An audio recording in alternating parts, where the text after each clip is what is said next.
2023년 5월 8일입니다. 오늘은 어버이의 날이고 새로운 한 주가 시작되는 월요일입니다. 세상의 모든 어버이들이 고생하셨습니다.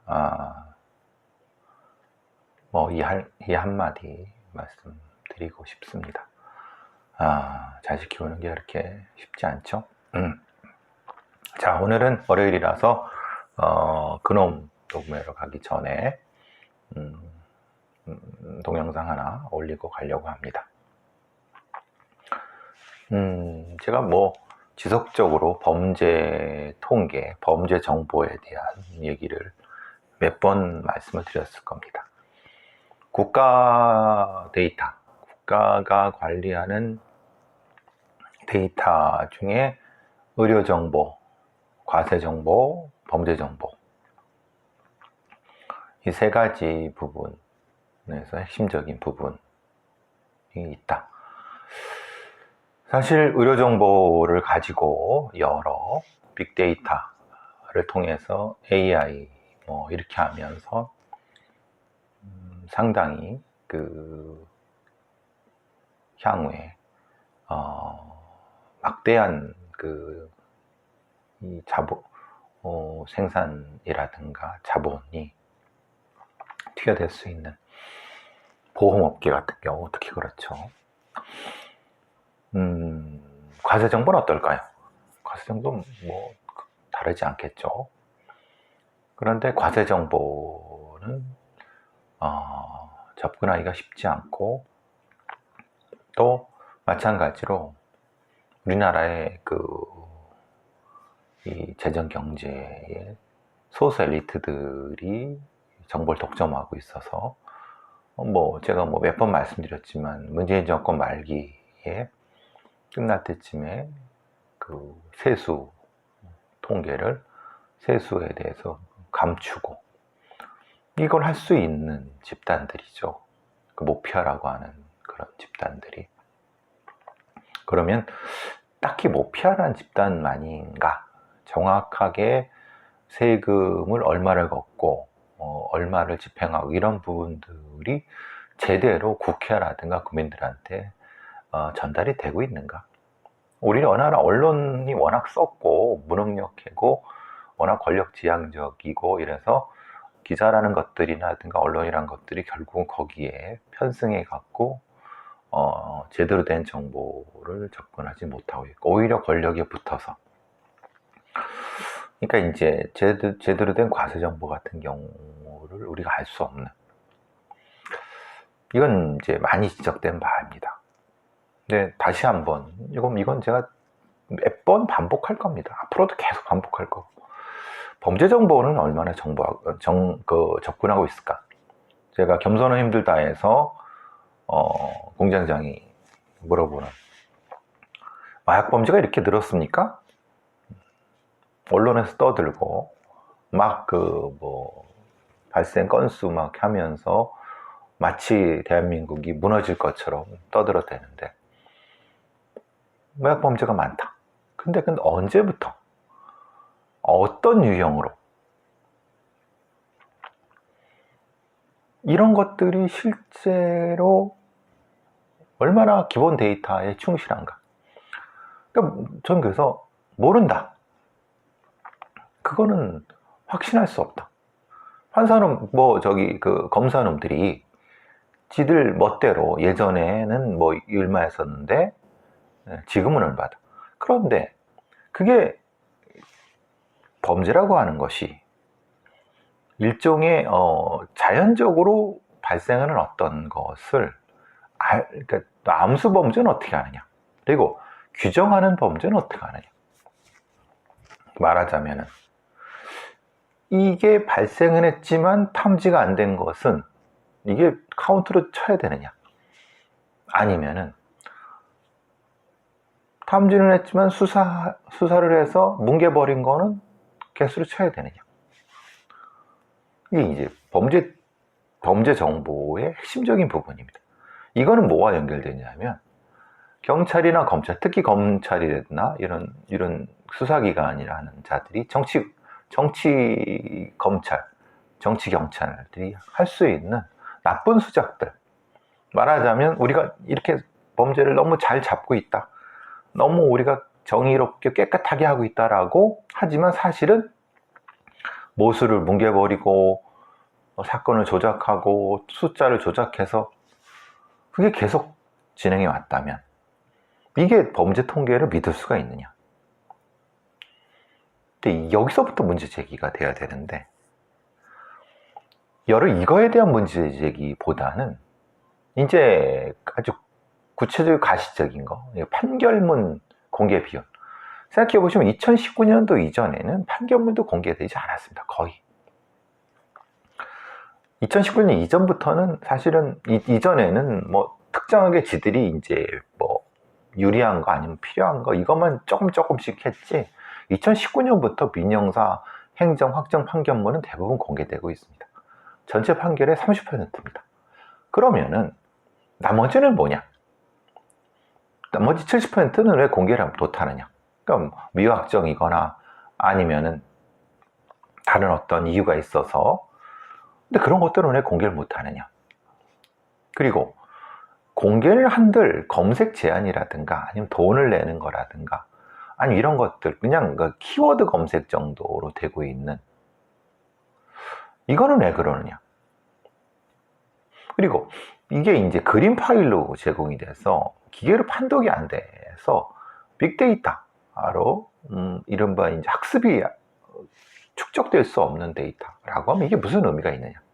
그러니까 오히려 판사라는 집단들이, 소위 말하는 대법원이라 판사라는 집단들이 자신들의 무능을 감추기 위해서, 왜냐? 판결문이 공개되면은 여기에 대한 많은 어떤 답을 해줘야 되거든요. 그리고 정관이유라 이런 것들을 하기 쉽지 않거든요. 이 판결을 이렇게 했는데 왜 저렇게 했어? 이게 합리적이지 않은데? 법적으로도 이상한데?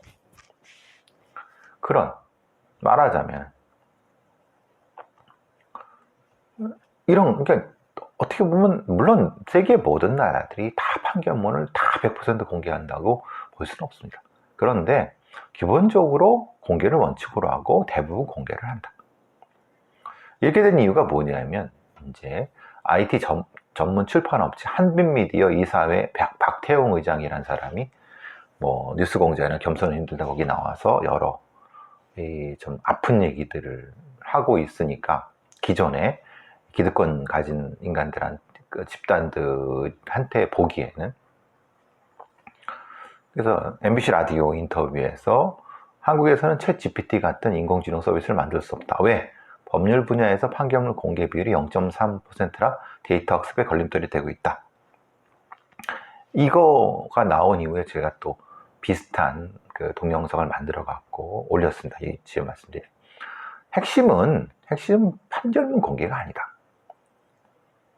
물론 판결문 공개는 그것의 한 부분이다. 즉 범죄 정보, 그러니까 말하자면 형사 범죄 정보라든가 민사 정보 같은 경우는 사실은 부분에 있어서 핵심적으로 이해 당사자들이 이 부분에 대해서 하기 때문에 민사 부분도 분명히 그건 공개해야 될 실익이 존재한다. 그런데 핵심적인 것은 결국은 범죄 정보에 대한, 그러니까 민사라고 하는 것은 개인과 개인의 문제이기 때문에 함부로 속이거나 그럴 수 없지만, 형사 정보라고 하는 것은 개인과 국가니까 국가가 권력이라든가 기득권의 입장, 과거에 뭐 이제 군사 정권이라든가 권위주의 정부 이런 데서 그 테크노크라트들의 기득권을 위해서 감추고 왜곡하고 조작하는 게 많았기 때문에 지금도 마찬가지고. 그러면은 결국은 핵심은 범죄 정보에 대한 공개가 기본 핵심이고, 그 중에 하나가 판결문인 거고, 그 중에 하나가 민사 관련된 어떤 것이다. 그러니까 이 박태웅 의장의 문제 제기는 분명히 의미가 있다. 왜? 우리가 왜 챗 GPT 같은 인공지능에 취약한지, 의료정보, 범죄정보, 과세정보 이런 것들은 국가가 너무나도 감추는 것들이 많기 때문에, 물론 그렇다고 해서 의료정보를 어디 팔아먹으라 이런 건 아닙니다. 그게 아니라 당연히 공개해야 될 부분들, 개인정보가 아니라. 이게 이제 핵심인데, 박태훈 의장이 이 법률 판결문에 대한 얘기를 하니까 기득권을 가지고 있는 소위 말하는 대법원이나 검사들이나 뭐 이런 애들이 발끈해 갖고 뭐 저런 소리 하느냐 하니까 그걸 대신 이제 언론에서 사실은 그건 아니다, 뭐 이런 얘기를 하는 건데, 판결문 공개 비율이 0.3%가 아니라 실제로는 30% 정도 된다. 그렇지만 검색이 잘 안 되고 쓸 수가 없다. 그러니까 말하자면은 박태훈 의장의 말이 반은 맞고 반은 틀린 거다. 그리고 2019년도 이전엔 맞는 거고 2019년 이후에는 그래도 공개를 많이 하고 있어서 상당 부분 뭐 이 공개 부분을 하고 있다. 그런데 문제는 돈을 내고, 그리고 아까 말씀드린 것처럼 읽을 수 없는 파일들, 그리고 가독성이 떨어지고 이 접근권이 떨어진다. 법률 소수자들한테. 이게 무슨 의미가 있느냐. 이게 이제 핵심적인 부분. 그런 의미에서 박태훈 의장의 말이 저는 오히려 훨씬 더 맞다고 생각을 하고, 근데 핵심적인 부분은 그거보다는 범죄 정보의 공개가 더 핵심이다. 판결이라고 하는 건 일정 정도 이 재판이 이루어져 갖고 이걸 따지는 뭐 이 증거를 가지고 막 따지고 막 그런, 정작 국가기관이라고 하는 검찰이나 경찰이 한 수사 결과에 대한 거를 지들만 알고 있고 실제로는 공개가 되고 있지 않다. 근데 이런 문제를 제기하실 거예요. 아니 그걸 공개하면은 무죄 추정주의도 있고, 아니면은 이 개인 정보에 관련된 부분도 있고, 또 하나는 이 범죄 이 수사 기법 문제도 있고 라고 하는데 다 개소리입니다. 왜냐? 수사 기법을 몰라갖고 그러겠습니까? 그러니까 수사 기법적인 측면은 핵심적인 부분이라고 하면 블랭크 처리하면 되는 겁니다.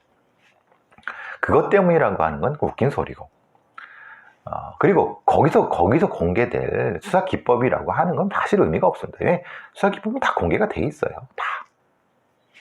그러니까 오히려 어떤 사건을 어떻게 수사해서 어떻게 결론을 이뤘는데 이 부분을 객관적으로 평가를 받게 되면은 수사를 하는 사람들의 능력치를 올릴 수 있고 신뢰를 받을 수 있고, 그러면서 수사 역량이 올라갈 수 있고, 그러면서 투명해지고 또 공개, 이런 어떤 긍정적인 효과가 엄청 많은데도 불구하고 그냥 지들 마음대로 수사합니다. 개판으로 하든 뭐 뭉개버리든 모수가 어떻든 상관없습니다. 그래서 대부분의 이 범죄 정보에 대한 것을 공개되고 있지 않습니다. 어떻게 수사됐는지도 모릅니다.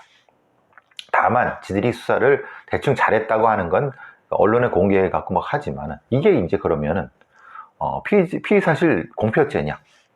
아니 그건 아닙니다. 왜냐하면 누구 말하자면 어떤 사람의 개인 정보를 지운 상태라고 하면 이건 피의 사실 공표죄가 아닙니다.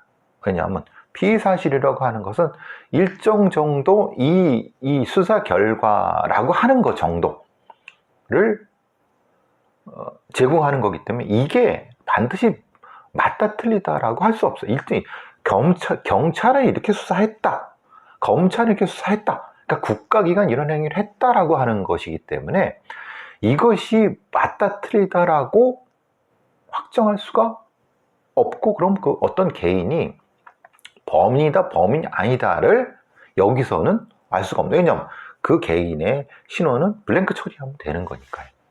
그러면은 이 사건의 처리가 제대로 됐는지, 수사가 제대로 됐는지 안 됐는지에 대한 것을 객관적으로 검증하는 데 필요한 거지, 그것으로 인해서 이 사람이 범인이다 아니다는 이걸 가지고 법원에서 다투면 되는 겁니다. 그 사람. 오히려 그 사람은 더 좋을 수가 있는 거죠. 그러니까 이런 형태의, 오히려 미국 같은 데 보십시오. 머그샷을 다 공개합니다. 유죄 판결 전에도. 나중에 그 부분은 이미 일정 정도 공개가 된 상황이기 때문에 아무 문제가 없습니다. 그러니까 핵심적으로는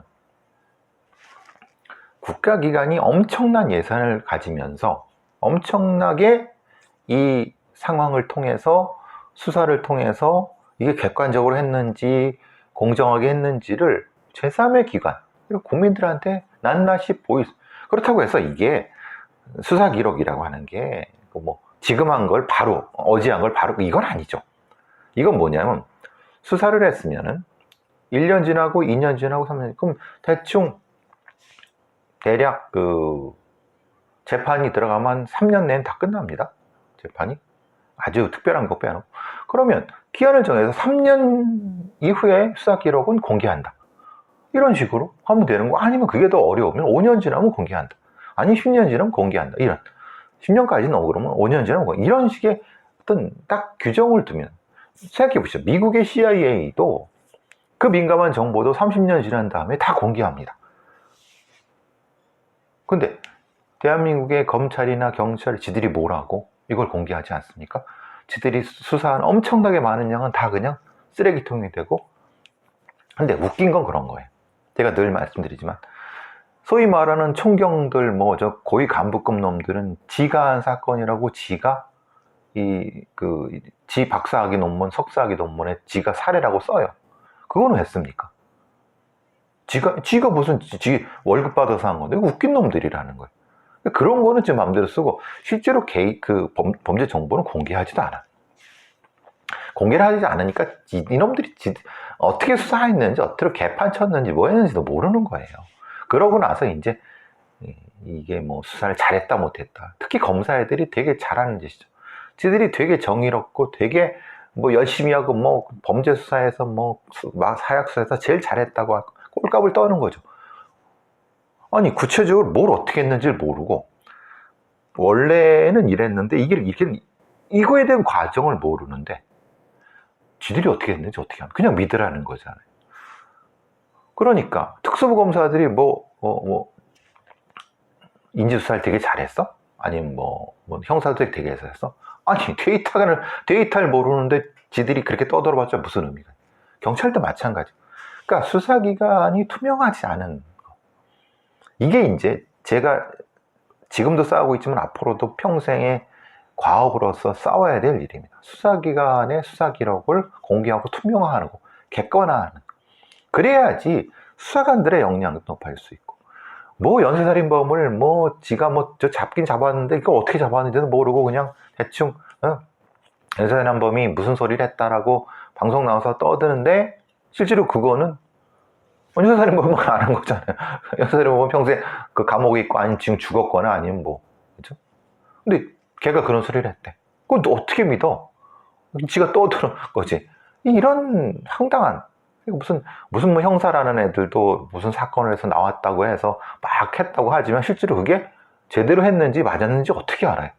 범인을 잡았는데 범인을 잡은 것도 수준이 있죠. 제대로 잡은 건지 아니면 사실은 좀 미흡하게, 이걸 아무도 기록을 모르는데 지들이 떠드니까 이게 황당하다는 거예요.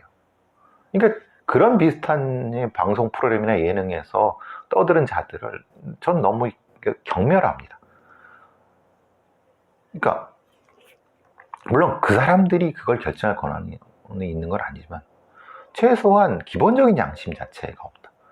제가 수사연구라고 하는 잡지에 대한 말씀을 드렸어요. 수사연구 잡지에서 10몇 년 무슨 경찰서 무슨 수사팀에서 굉장히 그 수사를 잘해갖고 막 그 결론을 누구 잡았다라고 딱 나와요. 근데 한 1년, 2년 뒤에 보니까 무죄네? 엉뚱한 사람이 그 범인인 거잖아요. 그럼 범인은 어디 있어요? 따로 있는 거죠. 그럼 그건 미제 사건입니까? 수사도 한다고 하고 안 해. 그러면은 그게 뭐냐? 검증 시스템은 있느냐? 예를 들면 경찰의 어떤 수사팀이든 검찰의 어떤 검사든 뭔가를 하면은 그것을 객관적으로 검증할 수 있는, 잘했는지 못했는지 어느 수준에서 했는지 그건 있느냐? 있나요? 없죠. 그러니까 왜 그렇게 되느냐? 그 기록을 공개하지 않고 객관화하지 않으니까 지들이 되게 잘한 줄 알아요. 그러면서 하는 일은 뭡니까? 무슨 과학수사 기법이 발전했다는 둥, 뭐가 어떤 걸 했다는 둥, 그게 맞아요. 그게 맞을 수도 있어요. 근데 그게 표준화 됐습니까? 다른 거에 적용할 수 있습니까? 그거를 유일하게 판정하는 게 형사법원의 재판 최종 유무죄입니까? 왜 거기에 끌려다닙니까? 과학적인 부분에서 과학적이면 여기까지.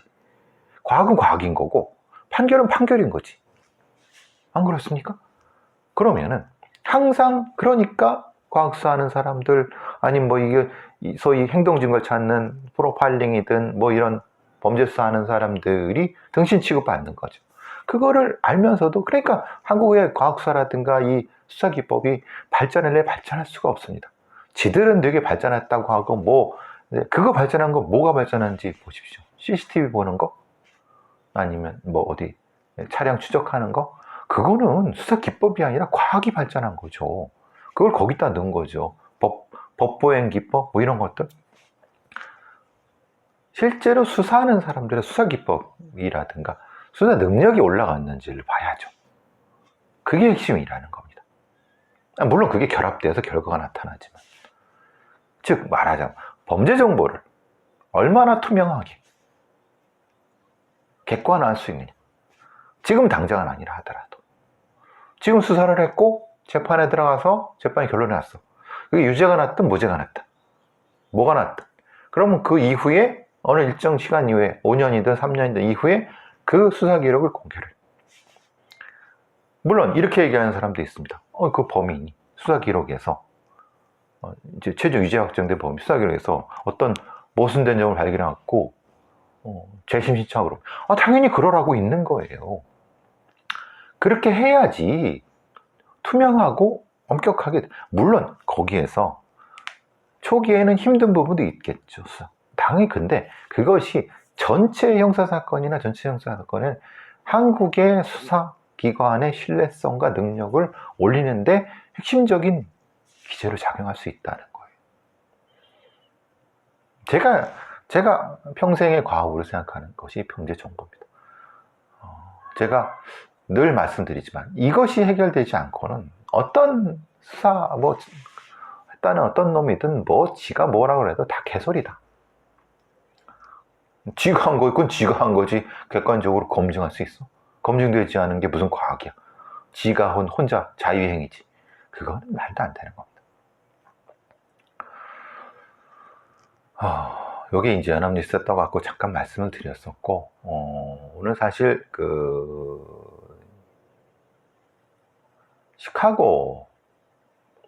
시카고의 신임 시장이 당선이 됐나 봅니다. 브랜든 존슨이라고. 이분은 교사노조의 로비스트 출신입니다. 그러니까 교사는 아닌 것 같은데 교사 출신 로비스트라고 하니까 워낙 시카고가 민주당의 텃밭입니다. 미국 민주당의 폴 발라스라고 민주당 정치인을 하고 결선 투표를 한 거 1, 2위.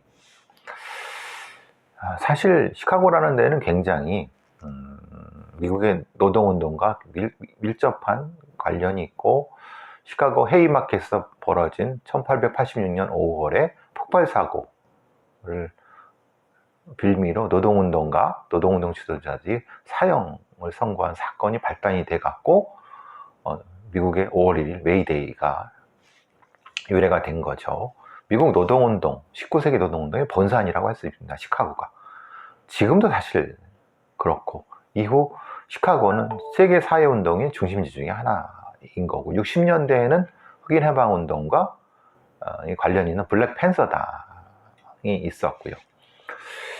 이 사실 2월 28일 날 시카고 시장 선거에서 1차 투표 때 민주당은 2명, 아까 말씀드린 브랜든 존슨이랑 폴 발라스가 이제 1, 2위에서 다시 결선 투표를 해갖고 결국은 브랜든 존슨, 흑인 교사 출신인 것 같습니다. 로비스트라고 해서 아마 거기서 운동을 한 것 같아요.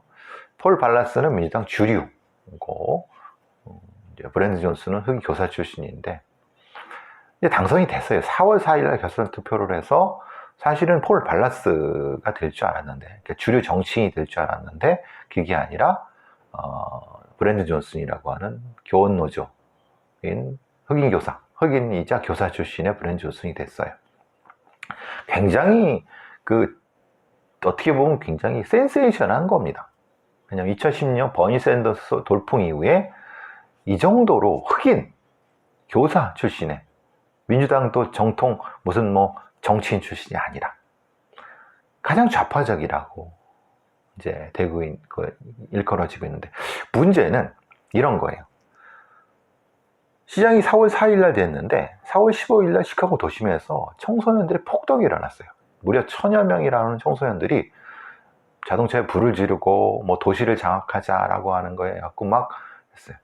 그러니까 흑인 청소년의 폭동이 일어났으니까 시카고 시장이니까 이걸 어떻게 처리하는가 이제 보고 있는 거죠. 물론 그는 파괴행위는 용납할 수 없다. 소외된 공동체, 그러니까 파괴행위 용납할 수 없다면서도 실제로는 이들이 왜 거리는 나왔는가를 기본적으로 건설적 해법을 찾아야 된다라고, 그러니까 백인 기득권자들은 당연히 뭐라고 하겠습니까? 이거를 인종 갈등을 뭐라고 갖고 잘 됐다, 흑인 시장 잘해봐라, 이런 식으로 했겠죠. 이 기사를 제가 링크해 드리는 거는 전 정권, 특히 지금 윤석열 정권이 개판 치고 있고 엉망 있지 않습니까? 특히 이제 수사라든가 정의 시스템, 법무부, 이거는 완전 엉망진창으로 만들어 놨을 겁니다. 놓고 있을 거고, 복지부터 시작해서 엉망, 외교 작살 내고 있죠. 이게 무너져 갖고 이제 그럼 다시 이제 다른 어떤 정권이 들어선다 라고 했을 때, 그 새로운 정권은 뒤처리하기도 바쁠 것이다. 실제로 갈갈이 찢어지고 무너진, 이게 굉장히 힘들 거다, 다시 세우기가. 그래서 걱정이라는 겁니다.